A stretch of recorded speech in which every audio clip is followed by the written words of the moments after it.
Greetings. Thank you for inviting me. Thanks to the organizers, panelists, and all the participants. My name is Atewa. I'm a lawyer, community activist, founder and coordinator of Eco-Conscious Citizens, an environmental organization. We have an international WhatsApp group and monthly educational Zoom meetings. My concern for the environment has been a lifelong one, and I started Isla Environmental Group to improve my neighborhood. I will speak on the Ghanaian experience regarding greening spaces, which I hope will resonate with you. In 2017, we found out about how the blue waters of our rivers had turned dark brown as a consequence of the activities of illegal miners. Under Africans 4, we spearheaded a letter with signatories from Ghana and the diaspora. We delivered the letter to the government of Ghana through the Ghana High Commission in London.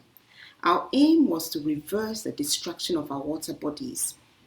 Now fast forward to 2021, and at last some robust action is being taken against the destruction of our lands and poisoning of our waters. I have to say that the media coalition against Galamsey and others did a fantastic job in raising awareness about the damage being done by illegal mining. Eco-conscious citizens have been trying to do their best regarding claiming green spaces. The organization Eco-Conscious Citizens is made up of concerned citizens in Ghana and the diaspora working towards a clean, green, pleasant and healthy environment. It was founded in April 2019 when I found out that a green space belonging to Parks and Gardens Department in Cantonments, Accra, a prime area, was under threat of being appropriated. The Ministry of Local Government wanted to rezone the area from green civic to exclusively civic so it could build a multi-story office building on Parks and Gardens land, that is, built on a green space. Incidentally, our visionary first president, Kwame Nkrumah, set up the Ministry of Parks and Gardens in 1961. It was a ministry under a cabinet minister, E.N. Okanse, and was responsible for the development of the nation's landscape and the preservation and beautification of the environment. Unfortunately, over the years, Parks and Gardens lands have been appropriated for concrete structures. According to our information, over 150 trees were felled and 5,000 plants destroyed in 2019 in preparation for the construction work of the multi-story office complex. We started campaigning and managed to get media coverage, which rattled the government, and plans were suspended. We found out in September 2019 that there was going to be a planning meeting at the La Dade Kotepon Municipal Assembly, the constituency under which Parks and Gardens falls.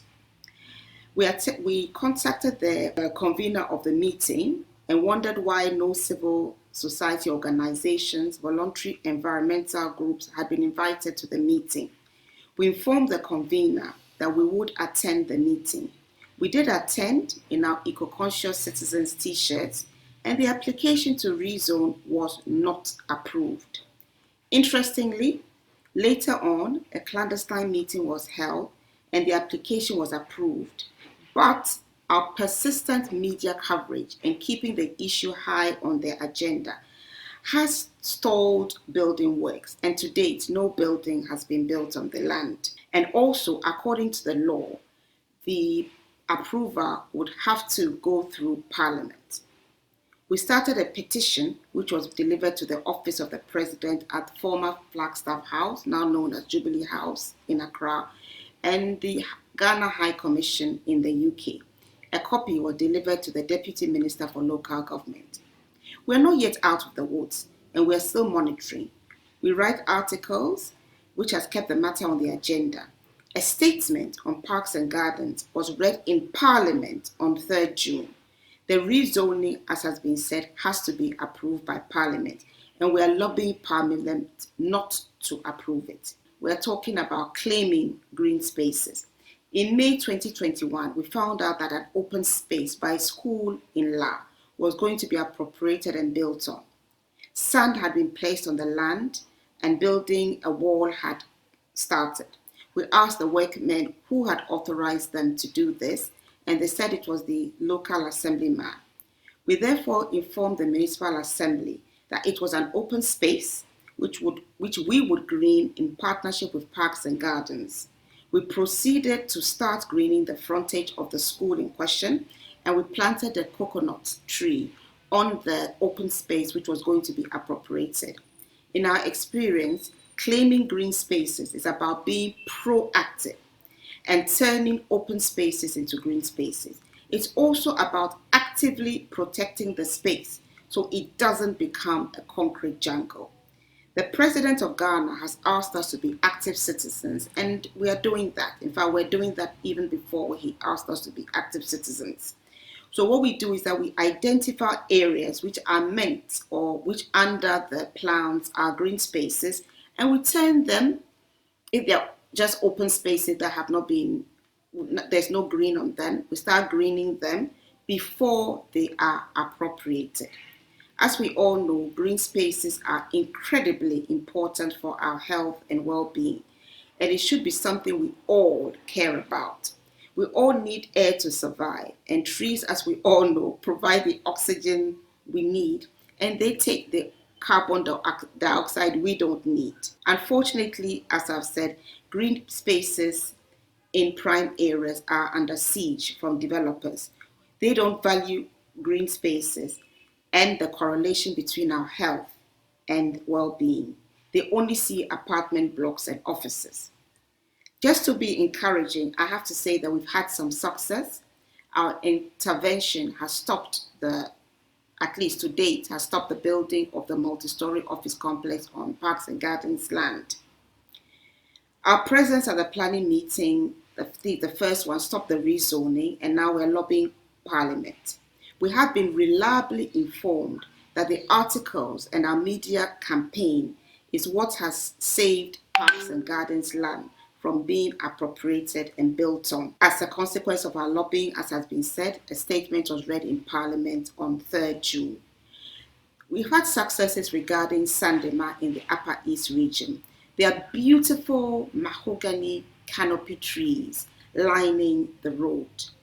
And a developer who was going to widen the road had the bright idea of felling the trees in order to widen the road. A campaign started. We got behind the campaign. We went and lobbied the stakeholders, the district chief executive, the minister for roads and highways, 2 parliamentarians from the area. And as a consequence of the campaign, the minister for roads and highways came out to say that our canopy trees would not be felled and that they would widen the road without felling the trees. So this is one of our achievements. We also have a petition on noise pollution because we see the correlation between protecting our open spaces, which help us to recharge our batteries by breathing fresh air. But we have to do that in a tranquil environment. Our ancestors, who were so wise, saw the wisdom of green spaces and the correlation with quiet surroundings. And that's why, for example, at this time of the year in Ghana, we have in some areas of Accra, we have a ban on noise making. And then one of the campaigns we are actively behind is the Atewa Forest Reserve campaign. The government wants to mine bauxite in the protected forest reserve, and we know that that would destroy endangered species. There are some endangered species that are only found in parts of West Africa, particularly the Atewa Forest Reserve. Also, and perhaps more importantly, mining bauxite there risks poisoning the source of water to over 5 million people. So we have said it's a no-no. So we've got behind the campaign and been encouraging government to remove Atewa Forest Reserve from the Sino Hydro deal. So far, the government has not heeded our request and appears resolute. We have therefore had no option but to join a court case being led by Erocha, and co-conscious citizens, including myself, are co-plaintiffs.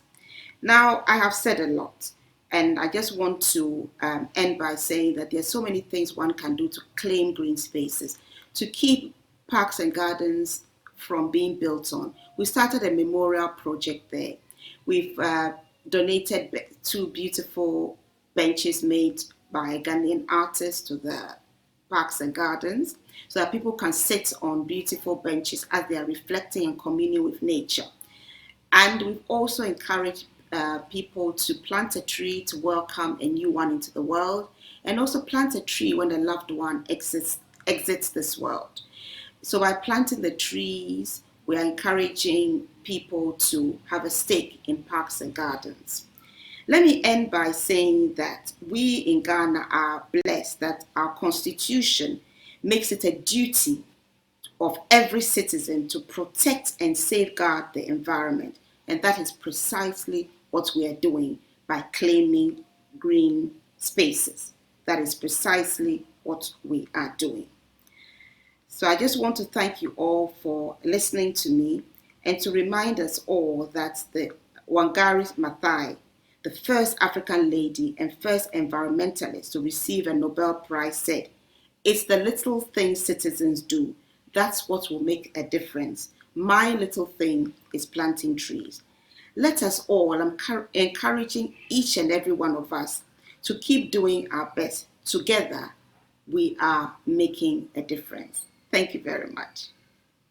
If anybody has any questions, may I encourage you to email ecoconsciouscitizens@gmail.com, ecoconsciouscitizens@gmail.com, and I will answer all emails I receive. Look around, are you proud of what you see? Your environment is your responsibility. This is where your home is. It deserves some harmony. Stop neglecting you and stop neglecting me. This is a call to the government and to the public. We need to make decisions that's more constructive. When it comes to Ghana's parks and gardens, a crime must not lose by replacing them with offices or any type of building. Keep the bricks off it. Green space is awesome. We need a word of caution on the effects of climate change, and if we lost them, clean air that trees breathe and other offerings. More concrete jungle would just leave us coughing. The children need natural beauty to embark in careers sustaining communities and its markets. Natural beauty, that's Ghana's red carpet. A cry to Kamasi, we must rally a posse to change the aims of this road that's getting rocky. Decide now for the future lest we stumble and suffocate in another concrete jungle. Look around, are you proud of what you see? Your environment is your responsibility. This is where your home is. It deserves some harmony. Stop neglecting you and stop neglecting me. We need this natural land restored. To Accra we say, oh no no. Ghana come bless we grow. Oh, hands off our parks and gardens. Hands off. Don't make us beg for pardons. Hands off. Cause enough is enough. Build elsewhere, this land don't touch.